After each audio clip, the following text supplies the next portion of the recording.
kayamanan, walang kamag-anakan, walang kaibigan, kahit kasama mo pa nung kabataan sa agahan, tanghalian at hapunan. Pagdating sa kapangyarihan, magkasiraan, kalimutan ang pinagsamahan.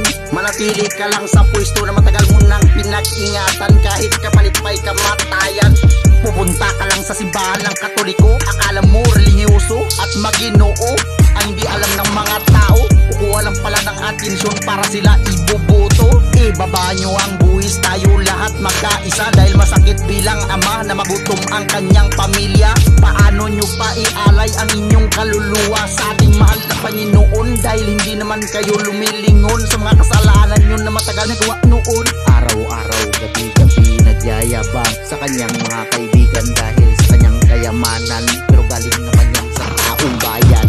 Yung iba walang pakit, pagkunwari kahit maraming nasawi dahil sa ginagawa nilang mali. Dito sa Pinas, kakaibang estilo ng batas, ultimo mambabatas, hindi nila masolusyonan ang mga kasamahan nilang mga korap. Pati tagapagtupad ng batas, hindi na rin sila sumusunod sa kanilang sinumpaang tungkuling batas. Yan ba ang sabihin ni Judge na sa korte ay patas? Bakit pag mahirap tulong agad? Bakit pag mayaman laya agad? Huwag niyong isagad sa huli ang pagsisisi at pagsingiligad. Kaya magbago na kayo sa inyong mga pananaw. Baka kayo'y hatulan ng ating ama na lagi lang sa ating nakatanaw, at baka balang araw kayo ay maaga pang pumanaw. Basta politika, kakaiba yung sistema. Magpagamit sa mga kaibigan ng negosyante, magpa-sponsor. Pag manalo bilang isang mayor, siya nang bahala. Kahit illegal at droga, siya na ang maging protector.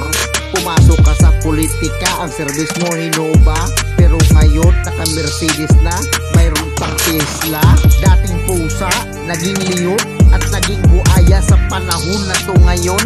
Ang pera mo dati sa may bangko, 1 milyon, ngayon bilyon-bilyon. Bahay mo maliit noon, ngayon naging mansyon. Dahil sa korupsyon, dahil mahilig ka mangoleksyon. Hindi ba kayo nababahala? Kayo na lang yung laman ng balita.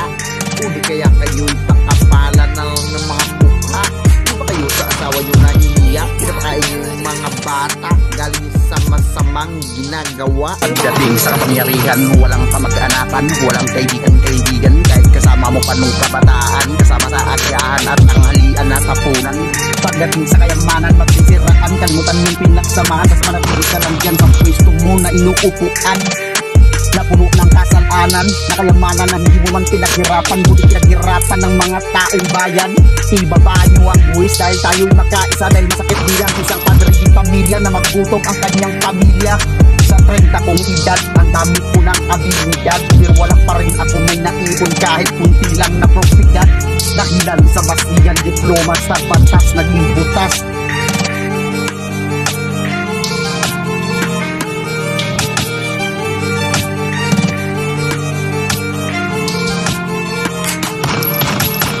Naman yayaman yung mga mangtalas, o hindi dahil sa amin ng lakas.